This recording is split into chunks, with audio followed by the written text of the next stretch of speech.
Need namin malaman kung anong pambaba mo. Kasi sabi ni Jowa, okay naman daw. Yung pambaba talaga ang kailangan makita. Hindi kasi ako marunong sa damit kung ano ba dapat.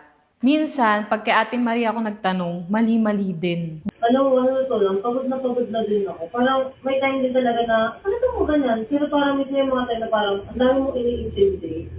Alam mo yun, parang ang tagal-tagal na. Sobrang naiirita ako kay Mikay kasi parang napakasimpleng bagay lang. Kailangan pa bang itanong ilang years na hindi pa rin siya marunong pumorma. Gets ko naman na parang, ay kailangan okay kay Tony. Pero hindi pa rin alam kung ano yung maayos kang tignan. Parang, gano'n ka ba ka 80-80? Sobrang 80-80 mo naman, Mikay.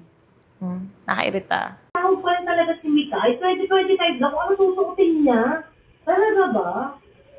Na kailangan na lang niya mag-search ng body type niya. Well, ilang beses ko na sinabi, mag-YouTube siya kung paano siya magiging mag-aayos sa makeup.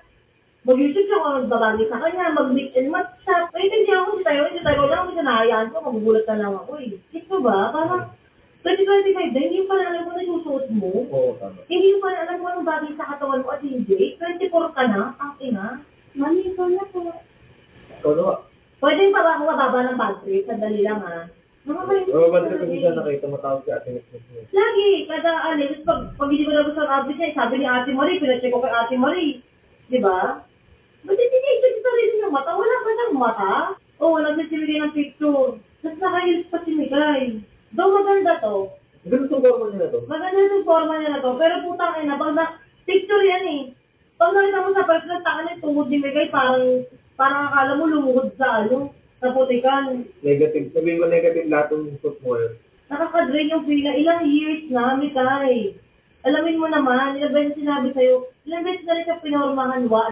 Sabi mo na lang yung mga padal na binigay ko sa kanya, ba't hindi niya i-check? Tapos dyan yung top niya. Okay. Hindi kasi po pwede yung ganito. Dalawa din kasi yung anak natin eh. Di ba? So, hindi mo may putang anong suot ni Mikay.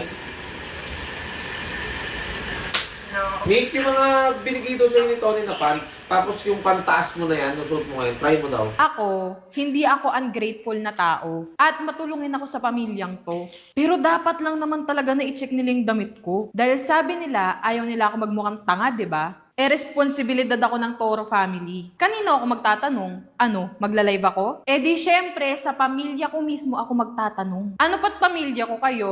Kung mga wala naman kayong silbi sa buhay ko, di ba?